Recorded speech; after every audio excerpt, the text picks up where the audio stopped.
The general sentencing guidelines for someone with no criminal history, like Chauvin, only go as high as 15 years for second-degree murder. But in May, Judge Peter Cahill ruled Chauvin abused his position of trust and authority, treated George Floyd with particular cruelty, children were present during the offense, and Chauvin committed the crime as a group with the active participation of at least 3 other people. All factors that could give Chauvin a lengthier prison sentence than what the state guidelines lay out. Justice has been served. Derek Chauvin has been sentenced to prison for murdering George Floyd. Welcome into TYT Overruled. I'm attorney Adrienne Lawrence. Former Minneapolis police officer Derek Chauvin was dealt a sentence. As sentenced for count 1, the court commits you to the custody of the Commissioner of Corrections for a period of 270 months. That's 270. That is a 10-year addition to the presumptive sentence of 150 months. He was facing up to 40 years after being convicted of second and third-degree murder and second-degree manslaughter in Floyd's death.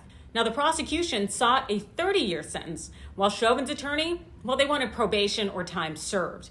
Under the sentencing guidelines, Chauvin faced a minimum of 12 and a half years, but there were aggravating factors increasing his sentence potential range up to 40 years.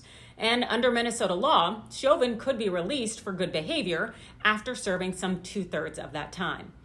In his 13 years on the bench, Judge Peter Cahill has sentenced 6 people convicted of second-degree murder to a range of 12 and a half years to the statutory maximum of 40 years. What did Floyd's family want? George's life mattered. So my family and I, most of all, my niece, Gianna.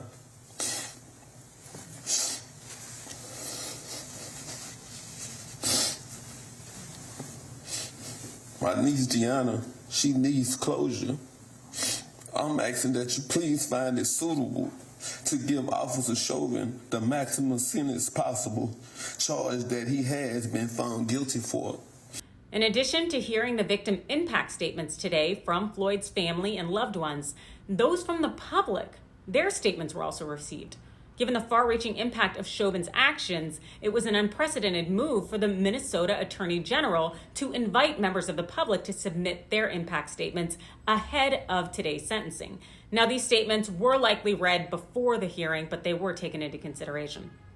One person we didn't hear from today was 45-year-old Chauvin, who also pleaded the fifth during the trial, declining to testify then. At this time, due to some additional legal matters at hand, I'm not able to give a full formal statement at this time.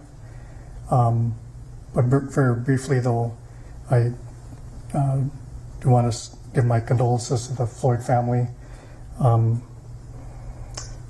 going to be some other information in the future that would be of interest, and I hope things will give you some peace of mind. Thank you. He likely remained silent today because his statements could be used against him in future prosecutions, 2 of which are currently pending. Remember, Chauvin's still facing 2 federal indictments, one for murdering George Floyd and another for assaulting a teen during an arrest. So even if Chauvin were to appeal today's sentence, which I very much think he will, it'll likely be many years before Chauvin ever walks free. That is, if he ever does.